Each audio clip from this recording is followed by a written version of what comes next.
Now, I think one of the ways in which I wanted to start off tonight was to point out that we live in interesting times. And I think there's a good way to point this out. It was only a couple months ago when there were a lot of people in the presidential fields of both parties that one of the major parties, I won't say which one, had a debate. And here are the candidates. You figured it out. And here are the candidates. And at one point in the debate, the moderator decided to have a little fun. He asked the following question. Is there anybody on the stage who doesn't believe in evolution? And it turns out, as you may remember, that 3 hands went up from these individuals. You'll see the 3 hands in just a second. Sam Brownback, Mike Huckabee, and Tom Tancredo. And later on, by the way, Ron Paul said he'd been confused, and his hand would have gone up too, if he'd understood the question. So he explained. So it actually were 4 people on the stage. Now, each of these individuals subsequently explained why they said this. But to me, the most interesting explanation came from Governor Mike Huckabee. Now, early on in the presidential campaign, when it was more of a spectator sport, I have to tell you that Huckabee was my favorite presidential candidate. And what I mean by that is far and away most entertaining. Funniest, and I mean that in a good way, wittiest. The guy plays a wicked guitar. He's got a great sense of humor. I enjoyed his candor. I really enjoyed listening to him.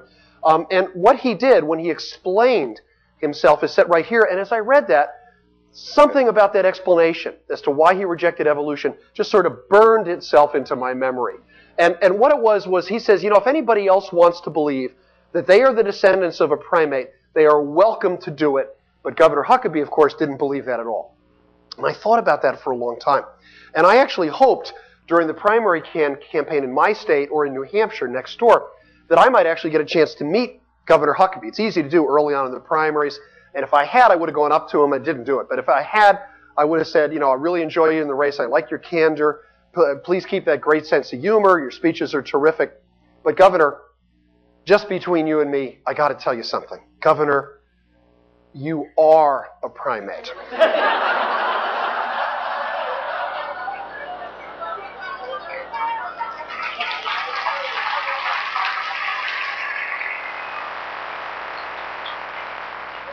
And so were your mom and dad. And therefore, you are, in fact, descended from a primate. And evolution's got nothing to do with it. And I could imagine at that point, he would have said, oh yeah, who says? I mean, who says that we are primates? So, maybe it's that gosh-awful, evil Charles Darwin who did this. And some people might actually think that. But it turns out Darwin is not to blame for classifying us as primates.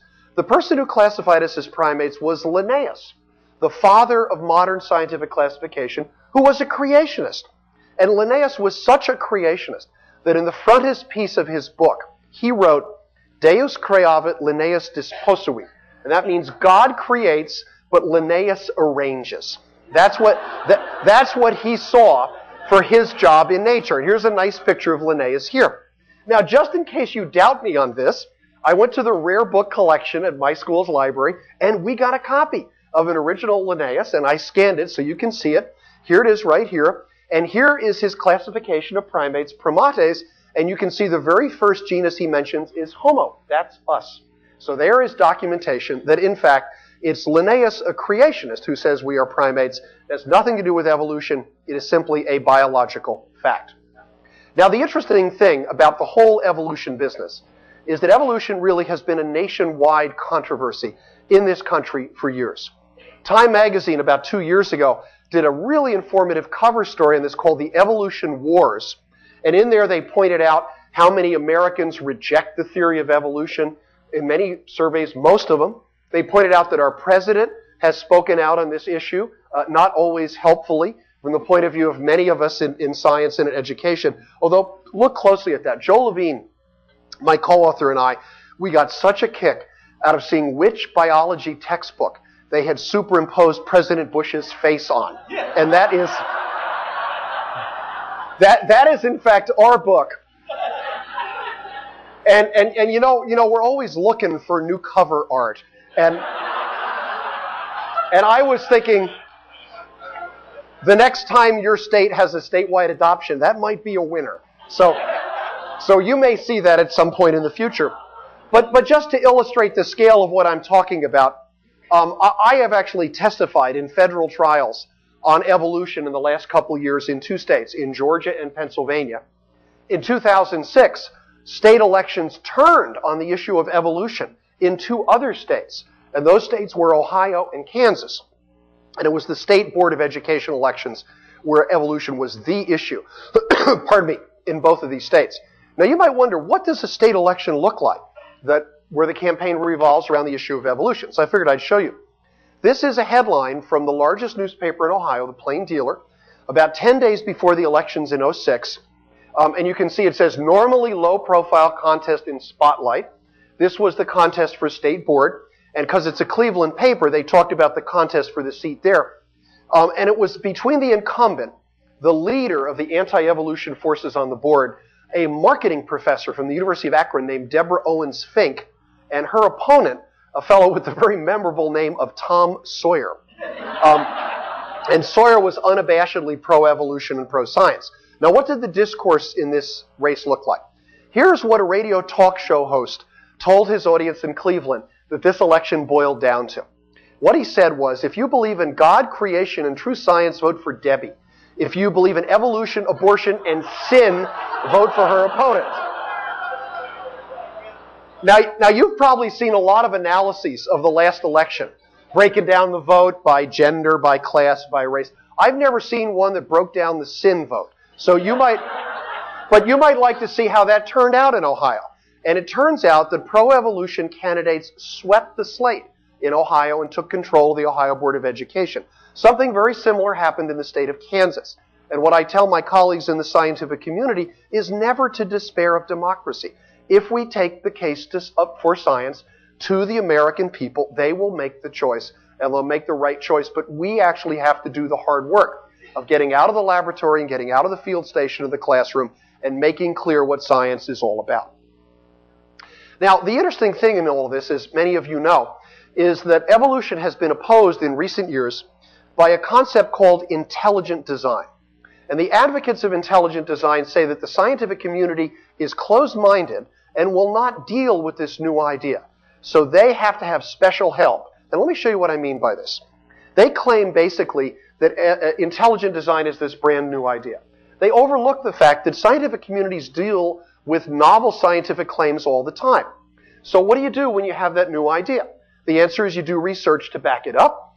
You submit that research to peer review. Now, peer review doesn't mean you send one article to one journal and then you whine and whimper if it gets rejected. All of us in science have papers rejected all the time. It means you show up at the scientific community. You participate in give and take. You argue. You go back and forth. And eventually, if your idea has merit, if it has evidence on its side, you know what's going to happen? You're going to win some sort of a consensus in the scientific community. Either that you're right, or even if people think you're not right, at least that it's a productive and useful idea. And then quite automatically, what's going to happen is that idea is going to wind up in classroom and textbook. Now, the advocates of intelligent design say, you know, we've got a new scientific idea too.